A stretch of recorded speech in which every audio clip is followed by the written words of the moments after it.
La higromancia ofrece sus augurios por las estrellas del agua, su desbordamiento, su escasez, decoloraciones, conmociones, nuevas corrientes y lavado de cosas terrenales. En magia y nigromancia, por las visiones de las ninfas y por los monstruos sobrenaturales que habitan en las aguas y el mar.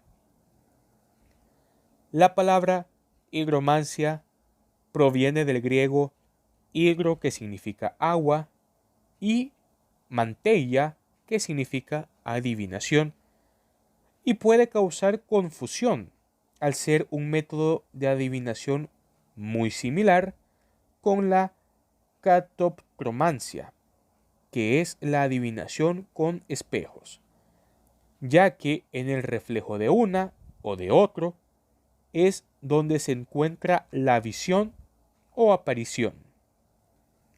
Así como el espejo es estático y no ofrece movimientos desde el interior, la higromancia es móvil y además del movimiento con el flujo y reflujo de las mareas, también hay tonalidades en el agua, el oleaje, las ondas y los círculos que se forman en las superficies con las gotas de lluvia. Con la higromancia se puede adivinar el presente, pasado y futuro, utilizando agua de los ríos, de los lagos, del mar, de una fuente o con el agua de lluvia. Los colores que vayan apareciendo en el agua cuando se hayan echado algunos objetos o piedras o gotas también pueden ser interpretados.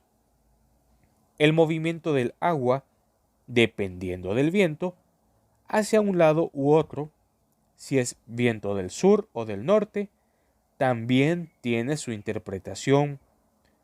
Una de las maneras más populares de usar la higromancia como método de adivinación es llenando un bol o cuenco con agua y colgar al final de un hilo o con cinta un anillo o una llave, moviéndolo como si fuera un péndulo, casi tocando la superficie, pero sin impulsarlo con la mano. Es preferible que si puedes conseguir un péndulo de cuarzo, lo utilices, será mucho mejor. Y una vez que la llave, anillo o péndulo de cuarzo empiece a moverse, dependerá del lado en que lo haga y podrá interpretarse como afirmativo a la pregunta que haya hecho el consultante o negativo. No se sabe con exactitud desde cuándo se está usando este sistema de adivinación, pero sí tenemos en cuenta los métodos que ya eran muy populares en los reinos más antiguos, y al ser relativamente fácil de practicar.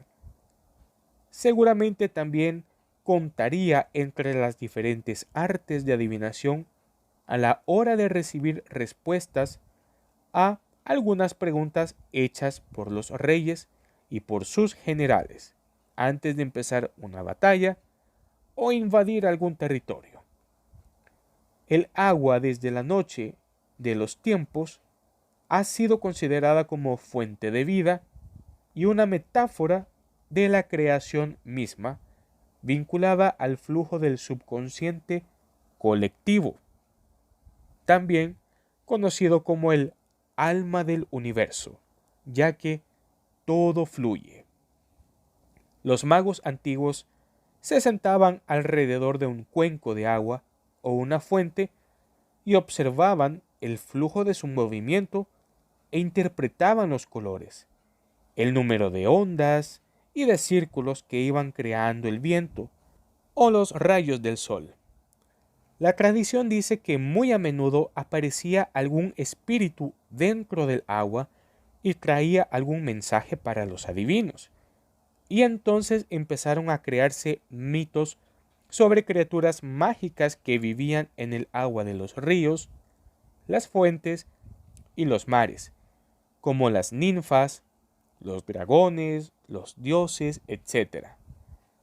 La mitología griega considera que los espíritus de la naturaleza vivían en el agua dulce, y antes de una batalla o celebración, el adivino pasaba largas horas mirando el agua del estanque sagrado o de un gran cuenco, esperando así recibir los mensajes que le enviaran los dioses sobre el resultado final de la gesta.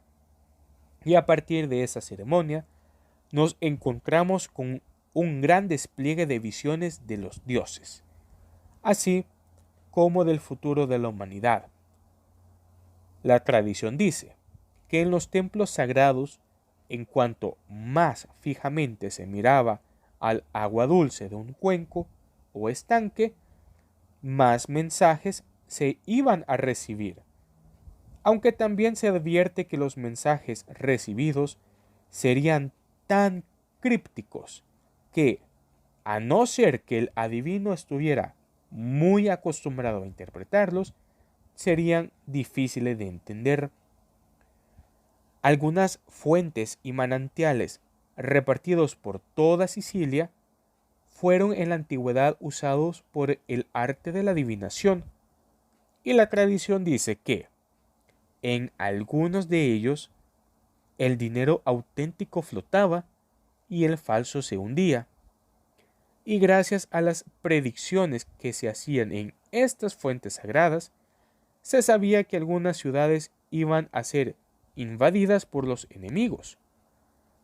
Los historiadores y mitógrafos decían que en algunos lagos, pozas y fuentes sagradas e incluso algunos arroyos se arrojaban pedazos de oro o plata, y si flotaban la respuesta era afirmativa a la pregunta, y si estos se hundían era negativa. El estanque de Betesda en Israel aparece en el Evangelio de San Juan como piscina sagrada usada por los adivinos para detectar las enfermedades de los enfermos y después para recomendarle los tratamientos más adecuados a seguir para su curación. Dice: después de estas cosas había una fiesta de los judíos y subió Jesús a Jerusalén, y ahí en Jerusalén, cerca de la puerta de las ovejas, un estanque llamado en hebreo Betesda, el cual tiene 5 pórticos. En estos yacía una multitud de enfermos, ciegos, cojos y paralíticos que esperaban el movimiento del agua, porque un ángel descendía de vez en cuando al estanque y agitaba el agua. Y el primero que descendía al estanque después del movimiento del agua quedaba sano de cualquier enfermedad que tuviese. Actualmente, este estanque se encuentra en los subterráneos de la ciudad de Jerusalén. Algunos eruditos mantienen que Nostradamus practicó la higromancia como un medio de recibir mensajes y hacer predicciones a través del movimiento del agua en un recipiente. El nigromante tomó notas de todo lo que vio y recibió, combinado con mensajes psíquicos, y todo ello elaborado con una gran precisión. Desafortunadamente, la mayoría de esas notas eran demasiado crípticas, ya que todavía siguen sin ser traducidas, en su mayoría debido a la complejidad del lenguaje críptico que se usó en ese momento. Los historiadores han catalogado una gran cantidad de métodos de adivinación muy populares en su momento y a día de hoy en pleno uso, con sus diferentes variables dependiendo del país de origen.